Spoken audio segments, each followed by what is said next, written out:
Sejarah Filsafat Barat, karya buku Bertrand Russell.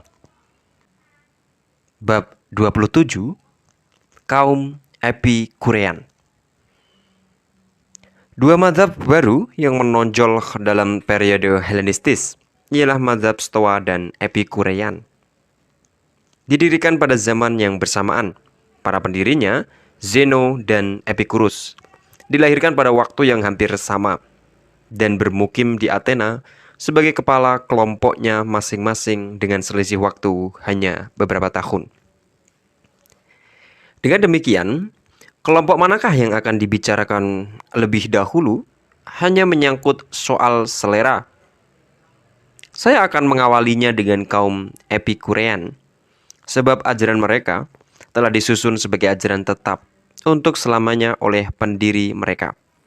Sedangkan Stoicisme mengalami perkembangan panjang yang berlangsung sampai zamannya Marcus Aurelius yang meninggal tahun 180 Masehi. Narasumber utama untuk mengetahui kehidupan Epikurus adalah terdapat dua persoalan. Pertama, Diogenes Laertius mewarisi berbagai legenda yang tak memiliki atau hanya sedikit saja nilai historisnya. Kedua, sebagian dari karyanya yang berjudul Life berisi laporan tentang tuduhan-tuduhan penuh skandal yang dilancarkan kaum Stoa terhadap Epikurus. Dan tak selamanya jelas apakah ia mengungkapkan pendapatnya sendiri ataukah sekedar mengutip fitnah. Cerita-cerita skandal yang dikarang oleh kaum Stoa itu adalah fakta tentang diri mereka sendiri. Yang perlu diingat, jika moralitas mereka yang mulia dipuji-puji, namun cerita skandal itu bukanlah fakta tentang Epikurus.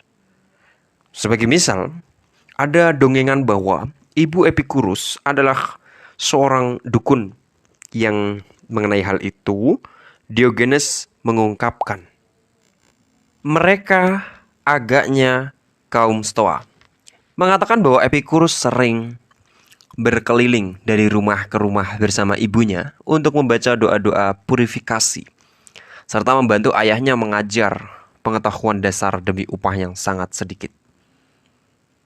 Mengenai hal ini, Bailey berkomentar, kalau memang benar cerita bahwa ia berkeliling bersama ibunya sebagai pembantu dukun dan membacakan mantra-mantra ibunya, mungkin sejak usia yang masih sangat dini, ia memang telah mendapatkan inspirasi untuk membenci tahayul, yang kemudian menjadi ciri yang sangat menonjol dalam ajarannya. Teori ini menarik, namun jika mengingat watak masyarakat zaman antik yang agak belakangan sedemikian culasnya dalam mengarang-arang cerita, saya tidak sependapat bahwa teori di atas cukup beralasan. Fakta yang menyanggah teori itu adalah bahwa Epikurus memang luar biasa cinta kepada ibunya.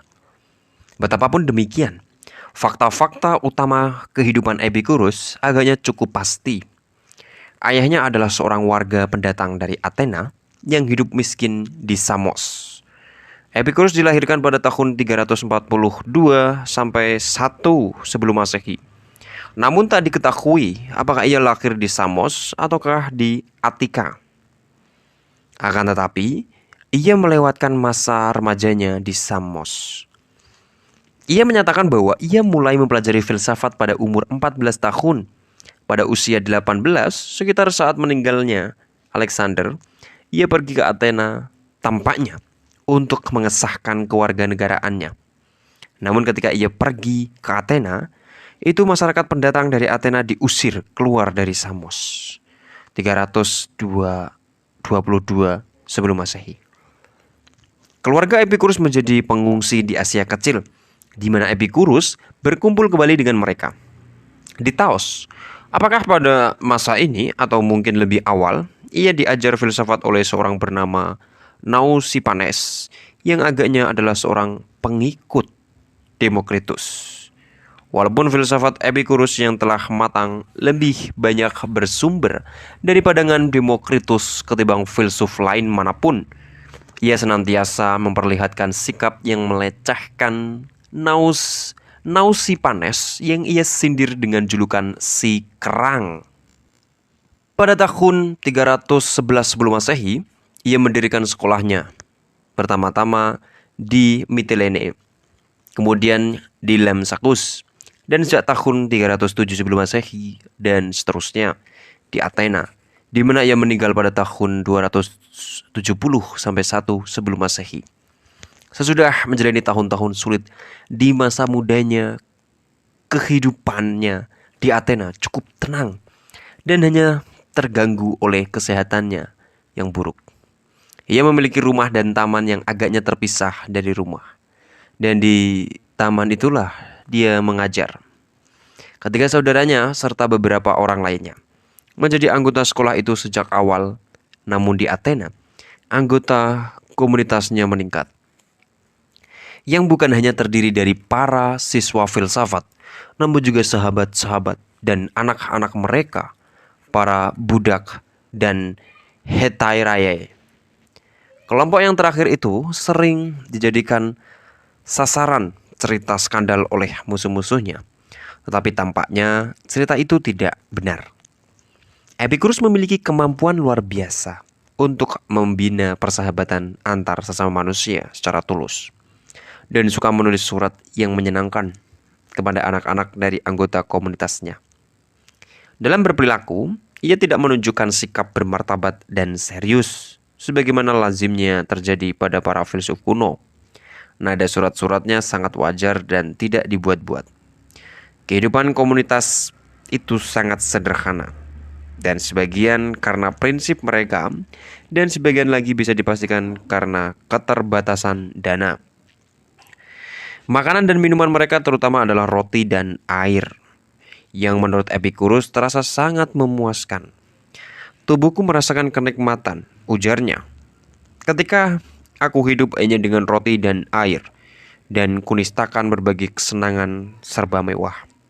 Bukan karena kesenangannya itu sendiri, namun karena ketidaknyamanan yang diakibatkan komunitas itu secara finansial, setidaknya untuk sebagian tergantung pada sumbangan sukarela. Kirimilah aku sedikit kejuawetan, tulisnya. Sehingga jika aku menghendaki, aku bisa mengadakan pesta. Kepada sahabat lainnya, kirimilah kami sumbangan untuk menyediakan pangan bagi paguyuban kita yang suci, atau nama dirimu sendiri dan anak-anakmu, dan lainnya lagi. Satu-satunya sumbangan yang kuminta adalah demikian, memerintahkan para siswa untuk mengirimi aku, sekalipun mereka berada di antara orang-orang Hyperborea. Aku berharap bisa mendapatkan darimu masing-masing 220 drachmae setiap tahunnya dan tidak lebih dari itu. Sepanjang hidupnya, kesehatan Epikurus buruk.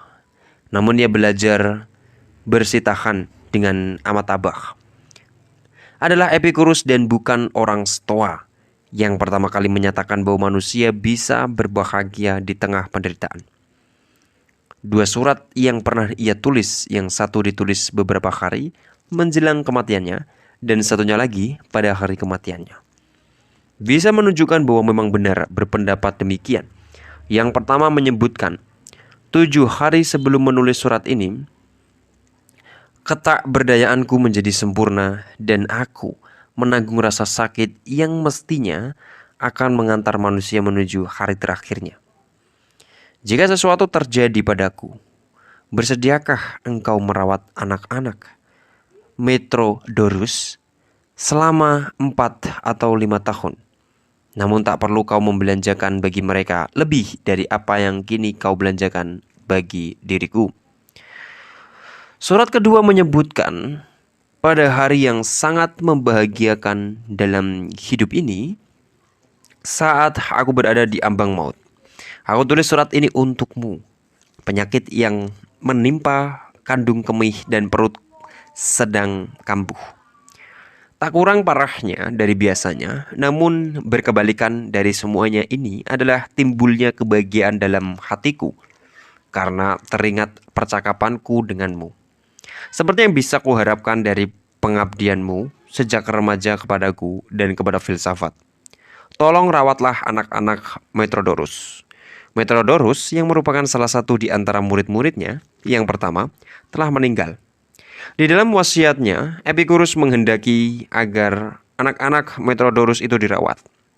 Walaupun Epikurus adalah seorang yang lembut dan baik hati terhadap kebanyakan orang, sisi karakternya yang lain tampil di dalam hubungan dirinya dengan para filsuf, terutama mereka yang bisa dianggap, ujarnya, telah memberikan piutang budi kepada Epikurus. Aku kira, begitu ujarnya, para penggerutu itu akan percaya bahwa aku adalah murid si Kerang atau Nausipanes dan telah mendengarkan pelajarannya bersama-sama dengan beberapa pemuda pemabuk.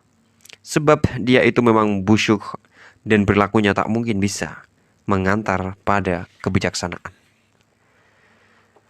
Epikurus tak pernah mengakui sejauh manakah hutang budinya pada Demokritus. Dan mengenai Leucippus, ia mengatakan bahwa tak ada filsuf semacam itu.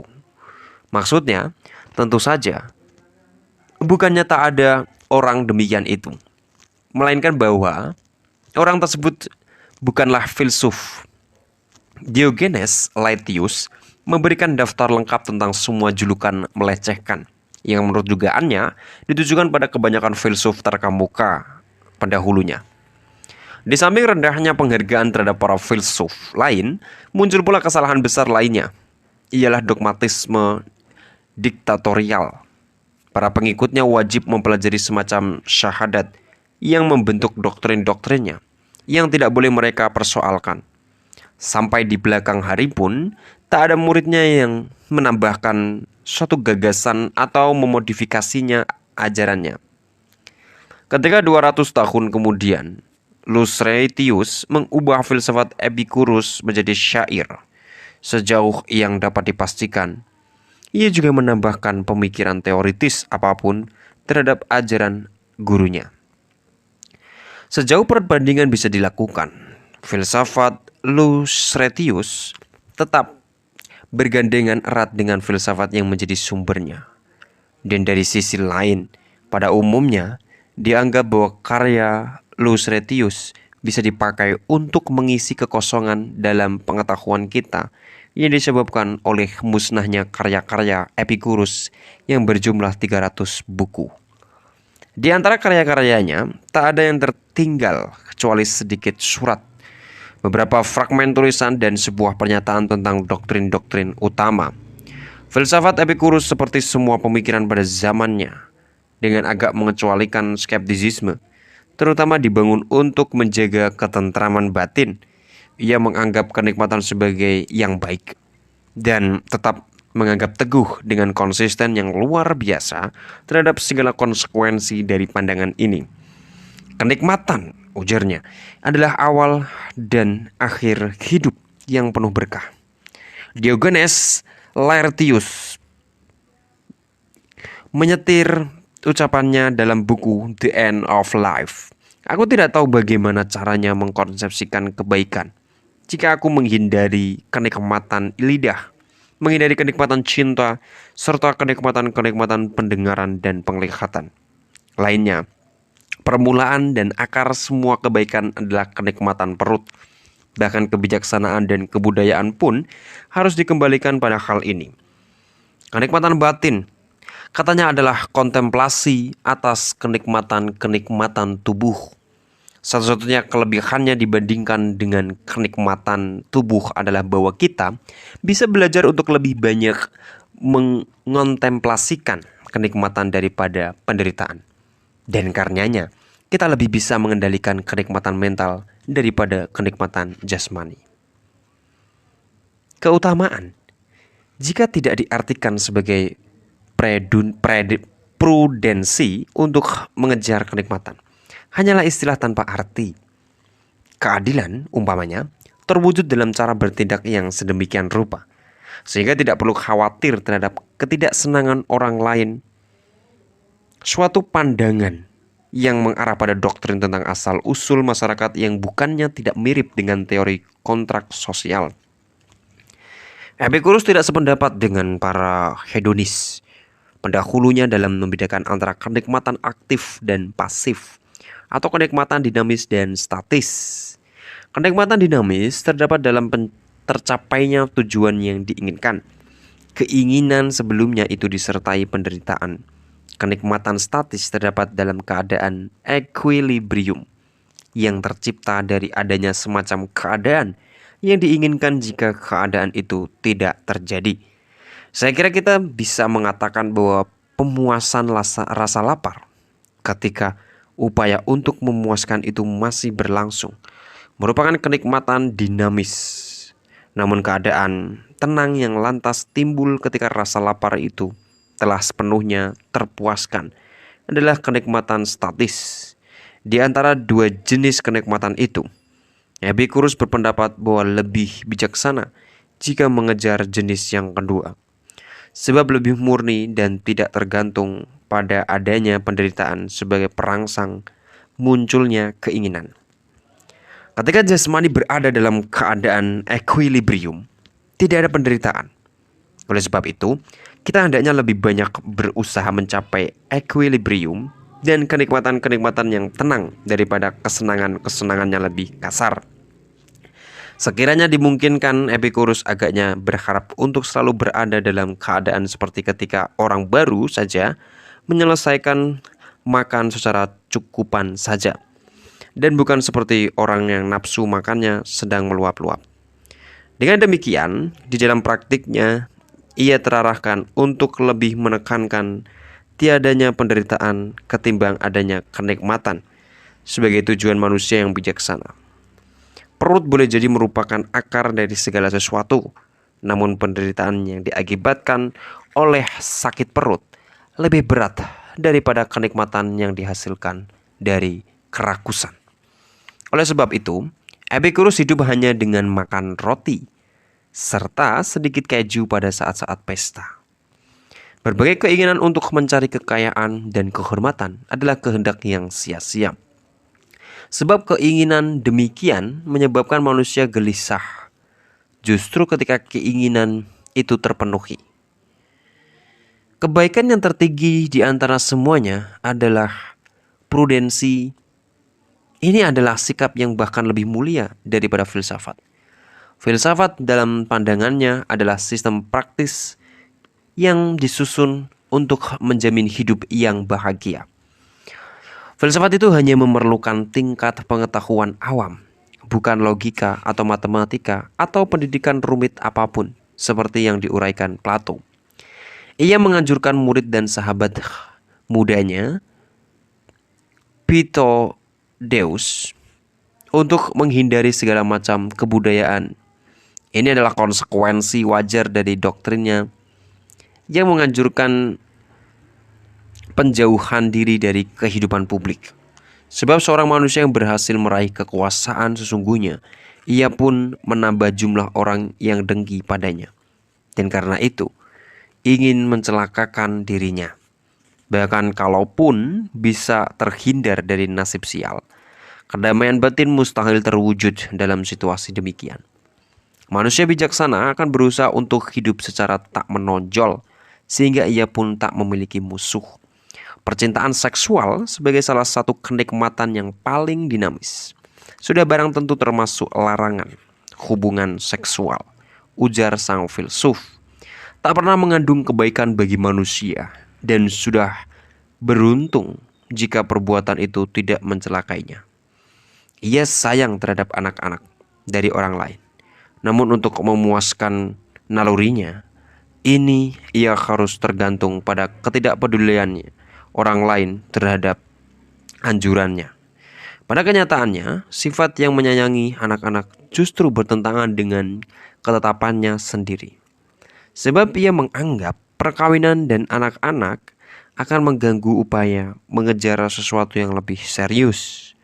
Lucretius yang mengikuti ajarannya yang mencela percintaan tidak beranggapan bahwa hubungan seksual berbahaya asalkan dipisahkan dari nafsu.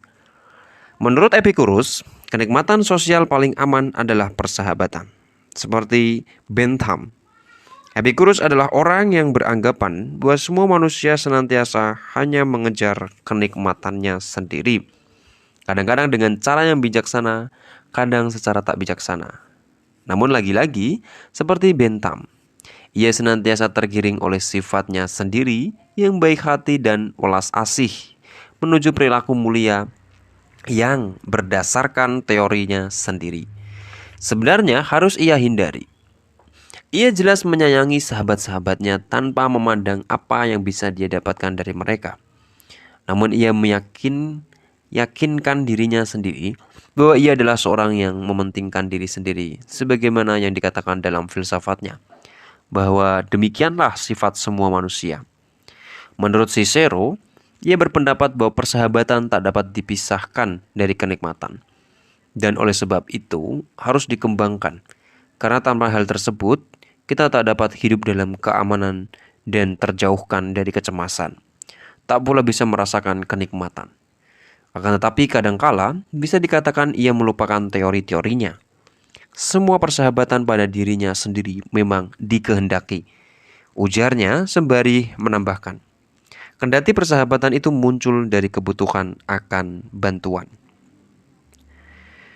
Meskipun di mata orang lain, etikanya tampak sulit dan tidak mencerminkan kemuliaan moral. Epicurus adalah seorang yang sangat bersungguh-sungguh.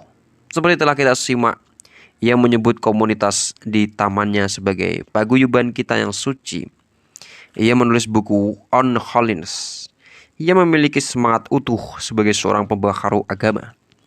Ia tentu memiliki rasa prihatin yang kuat terhadap penderitaan umat manusia, serta keyakinan yang tak terguncang bahwa beban mereka akan jauh lebih ringan jika orang-orang bersedia mengikuti filsafatnya.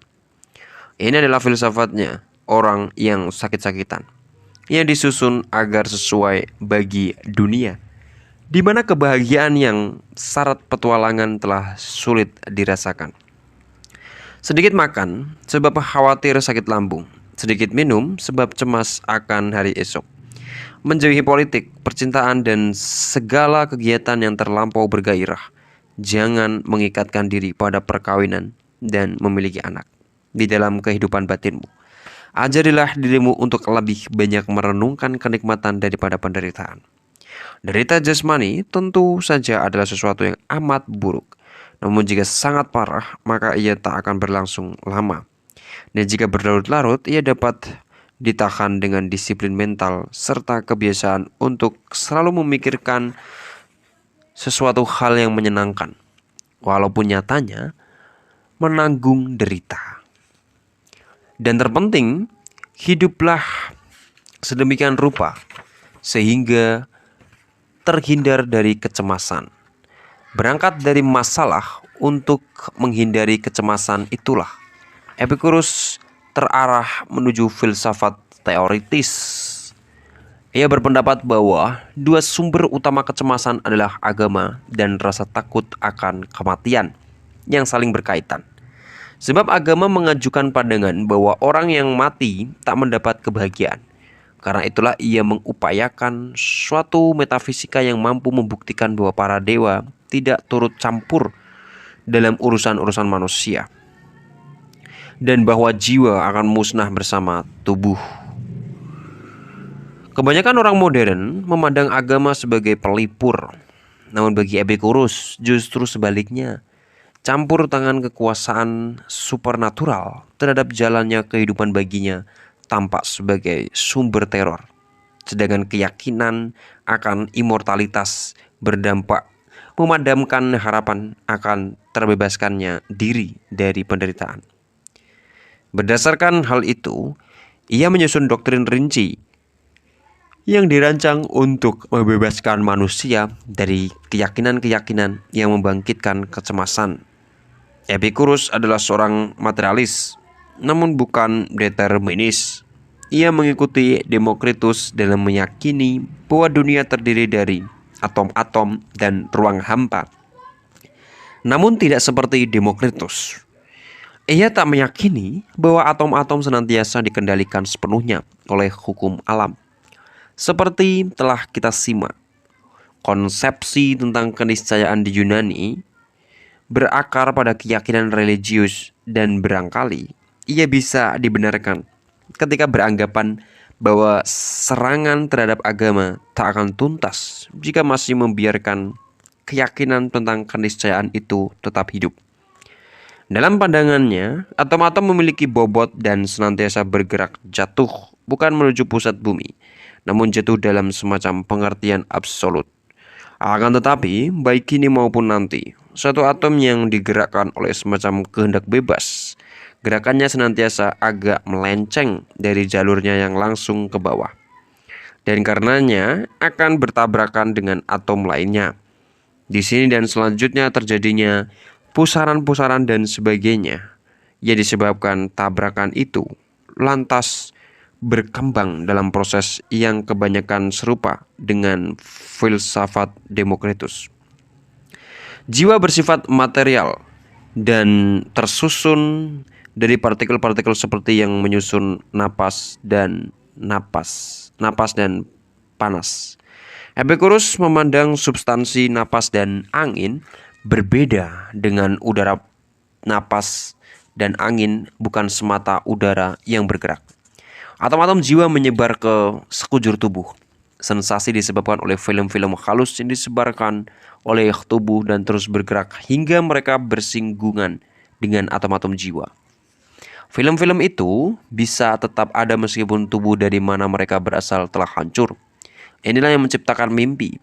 Sesudah mati, jiwa pun musnah, sedangkan atom-atomnya yang tentu saja tetap hidup tidak dapat lagi merasakan sensasi, sebab atom-atom itu tak lagi berhubungan dengan tubuh. Oleh sebab itulah menurut Epicurus, kematian tak menjadi masalah bagi kita, sebab sesuatu yang telah musnah tak lagi memiliki sensasi, dan sesuatu yang tak memiliki sensasi tak menjadi masalah bagi kita.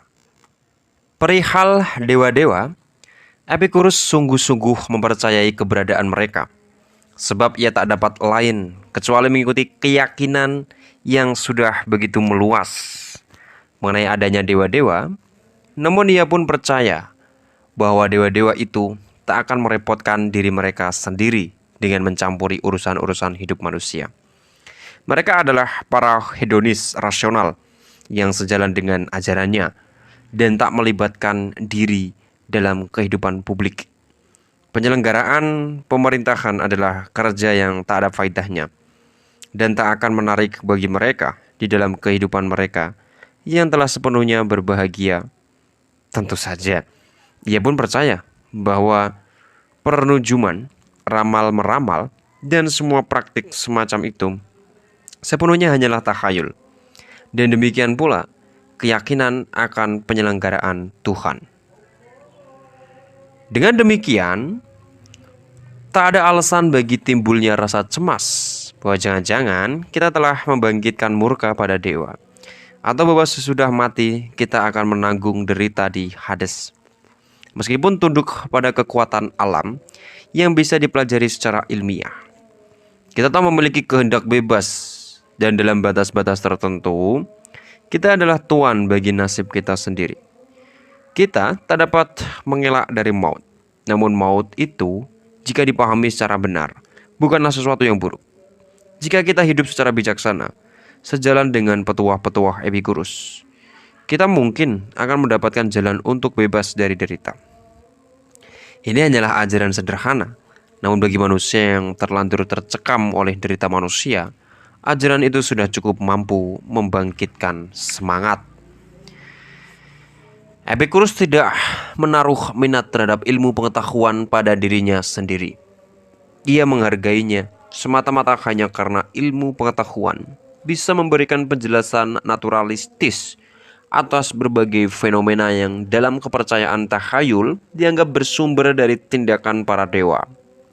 Jika terdapat beberapa penjelasan naturalistis yang mungkin ia berpendapat tak ada perlunya berusaha menentukan manakah yang benar. Perubahan bentuk bulan, umpamanya, pernah dijelaskan dengan beragam cara. Yang manapun di antara penjelasan itu, sejauh penjelasan itu tidak membawa-bawa para dewa. Sama saja bagusnya dan akan sia-sia saja mencoba menentukan manakah yang benar. Tidak mengherankan jika kaum Epikurean bisa dibilang tak menyumbangkan apapun dalam bidang pengetahuan alam. Mereka mengabdi pada suatu tujuan yang berguna di dalam protesnya untuk menentang kian meningkatnya keyakinan terhadap ilmu gaib, astrologi, dan pernujuman di dalam agama kaum pagan belakangan. Namun seperti pendirinya, mereka tetap bersikap dogmatis, sempit, dan tak menaruh minat yang tulus terhadap apapun selain kebahagiaan individual. Mereka menghafal petuah-petuah Epikurus di luar kepala dan tak menambahkan apapun terhadap ajaran itu selama berabad-abad sepanjang mazhab itu masih hidup. Satu-satunya murid Epikurus yang menonjol adalah penyair Lucretius 99-55 sebelum Masehi yang hidup sezaman dengan Julius Caesar. Di sepanjang masa-masa akhir Republik Romawi, pemikiran bebas menjadi mode. Dan ajaran-ajaran Epikurus banyak dikenal di antara orang-orang terpelajar. Kaisar Augustus memelopori kebangkitan kembali pengetahuan purba berupa keutamaan kuno dan agama kuno, yang menyebabkan syair Lucretius On the Nature of Things tak lagi populer dan tetap demikian keadaannya hingga zaman Renaissance. Hanya satu naskah dari karya itu yang bisa lolos dari abad pertengahan, dan dengan susah payah bisa diselamatkan dari para pemeluk agama fanatik yang berusaha memusnahkannya. Nyaris tak ada penyair besar lainnya yang harus menanti begitu lama untuk mendapat pengakuan. Namun di zaman modern, kebesarannya diakui di hampir seluruh dunia. Sebagai misal, Benjamin Franklin adalah penulis kesayangan Shelley. Sejak Lucretius memaparkan filsafat Epikurus dalam bentuk syair, kendati kedua orang itu menganut doktrin yang sama, perangai mereka amat berbeda. Lucretius penuh gairah dan jauh lebih membutuhkan himbauan-himbauan kebijaksanaan daripada Epikurus. Ia melakukan bunuh diri dan agaknya ia menderita kegilaan yang kambuh secara berskala. Menurut beberapa kalangan, disebabkan oleh kepedihan cinta atau akibat-akibat tak disengaja yang timbul karena racun percintaan. Sikapnya terhadap Epikurus adalah sikap terhadap seorang juru selamat, dan ia memakai bahasa yang memperlihatkan perasaan religius yang kuat terhadap orang yang ia anggap pendobrak agama itu. Saat di muka bumi terhampar tiada daya hidup manusia, tampak terinjak-injak dan remuk ternista. Di bawah kejamnya agama yang kala itu dari wilayah langit di atas sana, menyingkapkan wajahnya turun ke tengah insan-insan fana. Dengan wujudnya yang mengerikan, adalah orang Yunani yang mula-mula berani mengangkat matanya yang fana menatapnya. Dialah yang pertama tegak dan menantangnya. Tiada dongeng tentang para dewa, kilat, guntur, atau laknat langit penuh ancaman dapat menggetarkan dia. Bahkan semua itu kian membangkitkan jiwanya yang gagah perwira, hingga ingin ia menjadi yang pertama mendobrak pintu-pintu hakikal yang tebal terkancing rapat, sehingga tenaga batinnya yang menyala-nyala pun meraja. Dan terus ia maju menempuh, mengarungi jauh, menebus kabar kubu-kubu dunia, bertualang ke segenap penjuru batin dan jiwa, ke sepanjang semesta tiada tara. Dan sesudahnya, sebagai pemenang ia kembali menjumpai kita, membawa pengetahuan tentang yang bisa dan tak bisa lahir ke dalam ada, mengajar kita dengan eloknya asas tentang bagaimana setiap hal mendapatkan dayanya yang terbatas, serta pagar pembatasnya yang kuat tertancap. Maka agama pun kini dinistakan di bawah kaki manusia, dan ganti diinjak-injaklah dia, setinggi langit kemenangannya memuliakan kita. Kebencian terhadap agama yang diungkapkan Epicurus dan Lucretius tidak akan gampang dipahami jika orang menganut pandangan konvensional yang menekankan watak riang dalam agama dan ritual bangsa Yunani. Karya Katz, Ode on a Grecian Urn, umpamanya bertutur tentang upacara agama, namun bukan jenis agama yang mampu mengisi batin manusia dengan berbagai teror yang gelap dan muram. Saya kira kepercayaan rakyat kebanyakan bukanlah jenis kepercayaan yang riang ini. Pemujaan terhadap dewa-dewi Olimpian kurang mengandung watak kejamnya suatu keyakinan agama dibanding bentuk-bentuk agama Yunani lainnya. Namun bahkan pemujaan dewa-dewi Olimpian ini kadangkala juga menuntut korban manusia hingga abad ke-7 atau ke-6 sebelum Masehi. Dan praktik ini terekam dalam mitos dan drama. Pengorbanan manusia masih dianut di seluruh dunia barbar pada zamannya Epicurus. Sampai masa penaklukan Romawi, ritual ini masih dipraktikkan pada masa-masa krisis seperti saat perang Panik, bahkan oleh masyarakat barbar yang paling beradab, sebagaimana ditujukan dengan amat meyakinkan oleh Jane Harrison. Di samping kultus resmi terhadap dewa Zeus dan anak keturunannya, bangsa Yunani pun memiliki keyakinan lain yang lebih primitif, yang kurang lebih ada kaitannya dengan berbagai ritus bangsa barbar. Hingga taraf tertentu, keyakinan ini terhimpun di dalam Orpisme, yang merupakan keyakinan yang banyak dianut oleh orang-orang yang berperangai religius. Dalam hal ini, apa yang dilakukan agama Kristen hanyalah mensistematisasi berbagai keyakinan rakyat sebelumnya. Sejak permulaan buku Republiknya, Plato sudah tampak jelas bahwa rasa gentar terhadap siksa sesudah mati telah cukup meluas di kalangan bangsa Athena pada abad ke-5 sebelum Masehi. Dan tampaknya perasaan itu tidaklah surut di sepanjang rentang waktu antara Socrates dan Epicurus. Yang saya maksudkan bukanlah kalangan terpelajar yang terbatas jumlahnya, namun rakyat pada umumnya sudah barang tentu lazim pula untuk mengaitkan wabah penyakit, gempa bumi, kekalahan perang, dan berbagai bencana semacam itu dengan murka para dewa atau dengan kegagalan membaca nujuman. Saya kira sastra dan kesenian Yunani agaknya bisa sangat menyesatkan jika dipakai untuk mengetahui kepercayaan rakyat kebanyakan. Apa yang bisa kita ketahui tentang metodisme pada akhir abad ke-18? Sekiranya tak ada catatan tentang periode itu yang masih selamat, kecuali buku-buku dan lukisan dari kalangan bangsawan.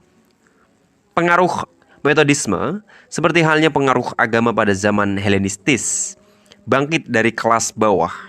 Pengaruh itu sudah cukup kuat pada zamannya Boswell dan Sir Joshua Reynolds. Meskipun berdasarkan ungkapan-ungkapan mereka mengenai kekuatannya, pengaruh itu kurang jelas. Dengan demikian, kita hendaknya tidak menetap kenyataan agama rakyat di Yunani berdasarkan gambaran yang disajikan oleh Grecian Urns atau oleh karya-karya para penyair dan para filsuf kelas bangsawan. Epicurus bukan seorang bangsawan, baik berdasarkan kelahirannya maupun kalangan pergaulannya. Barangkali ini bisa menjelaskan kemuakannya yang khas terhadap agama. Melalui syair-syair Lucretius lah, filsafat Epicurus terutama bisa diketahui oleh khalayak pembaca sejak zaman Renaissance. Apa yang terutama menyebabkan mereka terkesan jika mereka bukanlah para filsuf profesional adalah perbedaannya yang tajam dengan keyakinan Kristen mengenai persoalan-persoalan seperti materialisme, penolakannya terhadap paham penyelenggaraan Tuhan, dan penyangkalannya terhadap immortalitas. Apa yang terutama menarik perhatian seorang pembaca modern adalah bahwa pandangan-pandangan tersebut yang di masa sekarang umumnya dianggap muram dan menyedihkan, dikemukakan sebagai petunjuk pembebasan dari beban kecemasan. Dibandingkan para pemeluk Kristen, Lucretius sama-sama kuat keyakinannya akan arti pentingnya iman yang teguh dalam masalah-masalah agama. Sesudah memaparkan bagaimana manusia berusaha membebaskan diri di saat mereka menjadi korban dari konflik batinnya sendiri, dan dengan sia-sia berusaha meringankan bebannya dengan beralih tempat, ia pun mengutarakan, tiap orang lari dari dirinya, namun dari diri itu nyatanya ia tak berdaya. Untuk merdeka, malahan ia tersekap di dalam diri, sekaligus membencinya pula karena meski ia sakit, tak tahu ia sebab penyakitnya yang sekiranya dapat ia pahami. Tiap orang akan singkirkan segala soal lainnya dan pertama-tama akan belajar mengerti hakikat dunia. Sebab inilah keadaan kita sepanjang masa yang baka, yang bukan 1 jam belaka. Ini meragukan tentunya keadaan di mana insan-insan fana harus melintasi seluruh waktu yang menantinya sesudah mati. Zamannya Epikurus adalah zaman yang lesu dan pemadaman gairah bisa tampil sebagai istirahat yang menyenangkan bagi jiwa yang penat. Akhir masa pemerintahan republik bagi kebanyakan orang Romawi, sebaliknya, bukanlah zaman kekecewaan manusia-manusia dengan energi luar biasa berupaya menyusun tatanan baru dari tengah kemelut yang telah gagal dilakukan orang-orang Makedonia. Namun bagi kaum bangsawan Romawi yang menghindar dari politik dan tidak peduli pada perebutan kekuasaan maupun perampasan kekuasaan, berlangsungnya berbagai peristiwa bisa terasa amat mencemaskan jika keadaan ini ditambah dengan derita akibat ketidakwarasan yang kerap kambuh di tengah masyarakat. Tidaklah mengherankan jika Lucretius menerima harapan bahwa pengunduran diri adalah sarana pembebasan. Tetapi rasa was-was terhadap maut telah mengakar sedemikian kuat di dalam naluri, sehingga ajaran Epikurus bagaimanapun juga tidak mampu memikat perhatian khayal luas. Ajarannya tetap merupakan keyakinan dari golongan terpelajar yang terbatas. Bahkan di kalangan para filsuf sesudah masa kekuasaan Augustus, terdapat peraturan bahwa filsafat Epikurus harus ditolak demi menerima stoicisme. Benar bahwa filsafat Epikurus tetap hidup dengan kekuatan yang kian susut selama 600 tahun sesudah kematian Epikurus. Namun ketika manusia kian tertekan oleh derita eksistensinya di dunia ini, mereka pun memerlukan obat yang kian mujarab dari filsafat agama. Dengan sedikit pengecualian, para filsuf pun mencari suaka pada Neoplatonisme. Kalangan yang tak terpelajar mengalihkan perhatian pada berbagai tahayul bangsa timur, dan selanjutnya dengan jumlah yang terus bertambah beralih menuju Kristianitas yang dalam bentuk awalnya menempatkan semua kebaikan ke dalam kehidupan di seberang alam kubur, dan dengan demikian menawarkan pada manusia suatu ajaran yang sepenuhnya bertolak belakang dengan filsafat Epikurus. Akan tetapi doktrin-doktrin yang amat mirip dengan ajaran Epikurus dihidupkan kembali oleh kaum filosofes Prancis pada penghujung abad ke-18 dan dibawa ke Inggris oleh Bentham dan para pengikutnya. Hal ini dilakukan dengan sengaja untuk menentang Kristianitas yang oleh orang-orang itu dianggap sama kejamnya sebagaimana anggapan Epikurus terhadap agama pada zamannya.